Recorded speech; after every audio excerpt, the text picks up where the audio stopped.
All right, perfect. Well, welcome back to another episode of the Wealth Building for Dummies podcast. My name is Kyle Demian. I'm here with Renji Matthew, as always. And today we're going to be talking about what's called the 150% solution, which is a saving and investing strategy that we found online.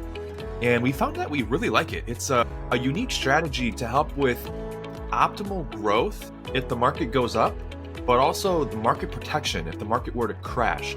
So it's a way to both protect your money and grow it at the same time. And I think you'll see what we talk about here in a second as we share our screen. And with that, we'll have Renji go over that for us today.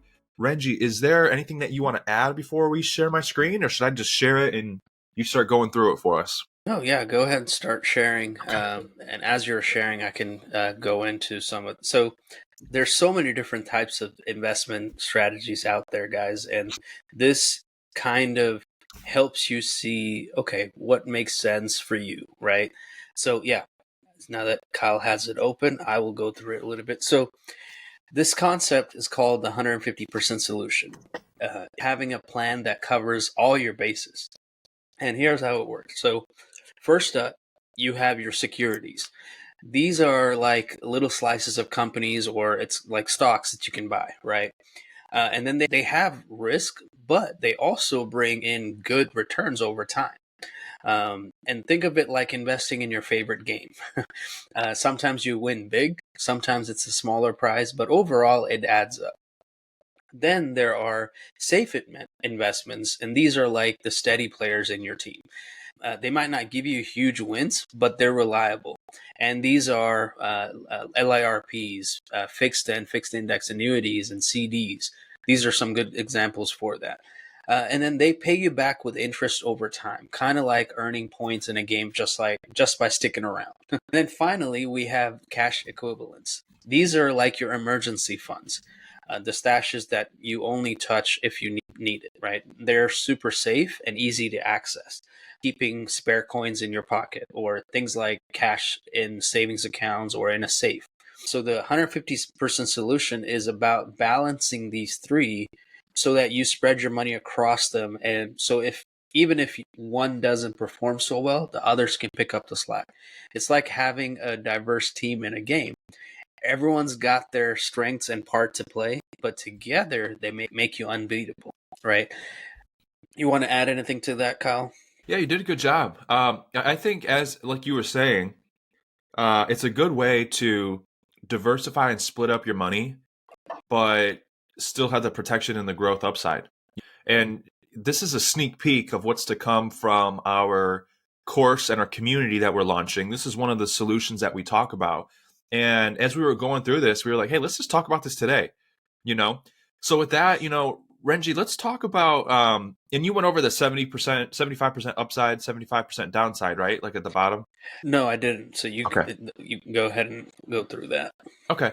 Well, yeah, and just like it says, if the market goes up, you have 75% upside, right? 75% of your assets are also going to go up. If the market goes down, that shifts you over to the right side of this graph. And if the market goes down, 75% of your assets are protected. So the 75% upside plus 75% downside market protection is what equates to the quote unquote 150% solution. So as we talk about different ways to grow, invest money, save money, this could be a realistic approach that most people take. And I think the best part about this slide is the fact that the safe investments, the principally protected accounts in the middle, some of them actually allow you to be able to access and use your money just like it's cash, where you can take out money, for example, from life insurance, and you can use it to go out and acquire assets, right? Which is what the wealthy do. They save money in a particular place where it grows, they can access it at any time, and then they use that to go out and get assets, right? So the 150% solution here could be a long-term strategy for you saving money. And if you don't ever want to get into assets, you don't have to. But if you want to, you have the ability to actually use some of this money from the middle bucket or even the right bucket. Because securities, anything that's in the market, if it's in a 401k or an IRA, there's going to be some penalties and some limitations of being able to access that money to use it for any assets. So this is really like a good foundation of a place to start in regards to how should you diversify and save up your money. And Renji, with that, anything else you wanted to cover on the slide here then today? Yeah, like you said, the securities with the stocks and stuff. So this is where, again, it depends on what your goals are. If your goal is to work your job, if you like it a lot, you want to work till 65 or 70 or whatever, and then retire, then, it makes sense to do more of the securities and the cash equivalents and having some money in the safer investments and stuff like that. But if you're wanting to do what we talk about, buying passive income and stuff, it makes sense to do the safe investments and the cash equivalents, because now you can access the money and go invest into assets, right? Because like Kyle mentioned, with the securities, having the stock market and stuff like that, every time you can take a loan against that, just like with the 401k, you can take a loan against that. But the problem is, unlike 401k, so for example, let's say you have 100,000 in a 401k or in stocks, and you wanted to take out a loan of 20,000 to go put it as a down payment for a house or a rental property, right? You have to pay that back in the certain time, specified time, plus interest. Good thing is you're just paying it back to yourself, so you're just growing your account. But at the same time, you have to pay that back. And if you don't in the specified time, now you pay taxes and fees and penalties on that money you borrowed. And God forbid you pass away before it's paid back, your family would just get whatever's left over minus the taxes and fees and penalties. With the safe investment side, though, especially with the life insurance and stuff, let's say the same thing. You have 100,000 in cash value. You take out 20,000 to go put it down for a down payment on an investment property. That 20,000 you borrowed, just like the 401k, it acts as if you never touched it. So it's still compounding uninterrupted. But unlike the 401k, when you take that money out, it comes out of the death benefit. So if you don't, God forbid something happens to you and you pass away and you don't get time to pay it back, your family still gets the 100,000 tax free, and they get the death benefit also tax free minus the 20.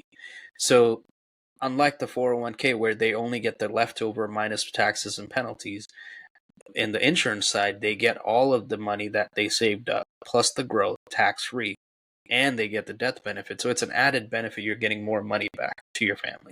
But while you're alive, if you're using it, you can, replenish it, keep repeating, rinse, repeat, to buy as many properties as you want or assets as you want. So those are some of the differences here. That's why it's a little bit safer, because especially if you borrow and you go do it, invest or something, it's also safer because what it comes out of the death benefit if something happens to you. Inside the securities, you're going up and down in the market, so you have potential for great gain, but you can't use it as well to invest into properties and stuff like that. You can use it, but we talked about the problems behind it and what can happen if you don't pay it back. But yeah, I think that's all I wanted to add there. Cool. Perfect. And with that, I mean, obviously, anytime we're talking about money, there's never a one size fits all solution. And by all means, this might not be right for everyone. But, as always, remember to seek professional guidance and seek professional help. Our podcast is just aimed at education and different ways to grow, invest, save money, and all in all to help you build wealth. Right. So with that, Renji, anything else that you want to add for us on our show today, or should we just wrap it up? We're just like the show says, we're dummies. So go talk to your financial, expert and figure out what fits for you, because it's not one size fits all. Like Kyle said, it could be very different for everyone. But we like to focus on passive income because at the end of the day, that's what's going to bring you more income in retirement if it's done right. But if you want to stick to retiring at 65 and stuff, there are better options out there. So talk to your financial person, talk to your CPA to see if there's any tax benefits on getting into, passive income, which there are many. So talk to the people that you have, and you can also reach out to us if you need to. But yeah, we'll end. I think that's a good place to end it. It's a short episode today. That's okay. Nothing wrong with that. Awesome.